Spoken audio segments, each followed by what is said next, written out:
Gold, trusted gold buyers. మీరు తాకట్టు పెట్టిన బంగారాన్ని విడిపించి ఈ రోజు ఉన్న మార్కెట్ ధరకు కొనబడను.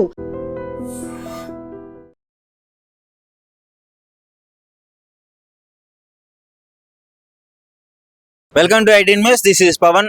రంగారెడ్డి జిల్లా ఆదిబట్ల ఓఆర్ఆర్ మీద అయితే ఘోర రోడ్డు ప్రమాదం జరిగింది. ఆగి ఉన్న లారీని ఒక కారు ఢీకొట్టడంతో ముగ్గురు అక్కడికక్కడే స్పాట్ లో మరణించడం జరిగింది. మరో వ్యక్తి చికిత్స పొందుతూ చనిపోవడం జరిగింది. సో వీళ్ళందరూ గ్రీన్ వ్యాలీ రిసార్ట్ లో పనిచేస్తున్న వ్యక్తులుగా పోలీస్ వాళ్ళు అయితే గుర్తించడం జరిగింది.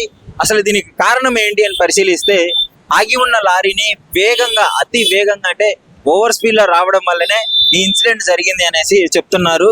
అంటే కారు ఎంతలా డ్యామేజ్ అయింది అంటే యాక్సిడెంట్ అయిన తర్వాత ఆ బాడీని బయటికి తీయడం కూడా చాలా కష్టతరం అయిపోయింది. మొత్తం కారు మొత్తం నుచ్చు అయిపోయింది. మీరు చూస్తున్నారు కదా విజువల్ లో, ఆ కారు కనీసం అసలు సగానికి మొత్తం కొట్టుకొని పోయింది. ఆ స్పీడ్ అంటే ఎంత స్పీడ్ లో వస్తున్నారో మీరు అర్థం చేసుకోవచ్చు. పోలీసు వాళ్ళు ఎంత కష్టపడుతున్నారో చూడండి ఆ బాడీని బయటికి తీయడానికి. అంటే ఇంత ప్రమాదం, ఇంత ఓవర్ స్పీడ్ అవసరమా?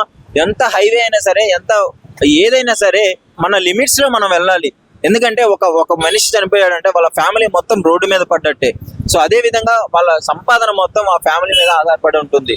అలాంటిది వీళ్ళు చనిపోవడం వల్ల ఫ్యామిలీకి ఆధారం పోతుంది. సో ఏంటి ఇప్పుడు వాళ్ళు అనేక ఇబ్బందులు పడాలి. ముఖ్యంగా వీళ్ళకైనా రిస్కే కదా. ఇప్పుడు వాళ్ళు కనీసం ఒక లిమిట్ స్పీడ్ లో వచ్చి ఉంటే అట్లీస్ట్ వాళ్ళు హాస్పిటల్ అయినా వాళ్ళ ప్రాణాలు దక్కించుకోగలిగారు. నిజంగా ప్రస్తుతం ఉన్నటువంటి సమాజం దేనికి ప్రయారిటీ ఇస్తుంది?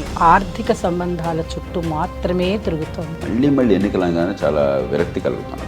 మంచి అనిపిస్తుంది కదా. లేడీస్ కూడా ఛాలెంజింగ్ జాబ్స్ చేసినప్పుడు చాలా బాగుంటది. ఫుడ్ డెలివరీ ఇవ్వటానికి వెళ్ళినటువంటి డెలివరీ బాయ్ అనిల్ పై కళ్ళ ముందు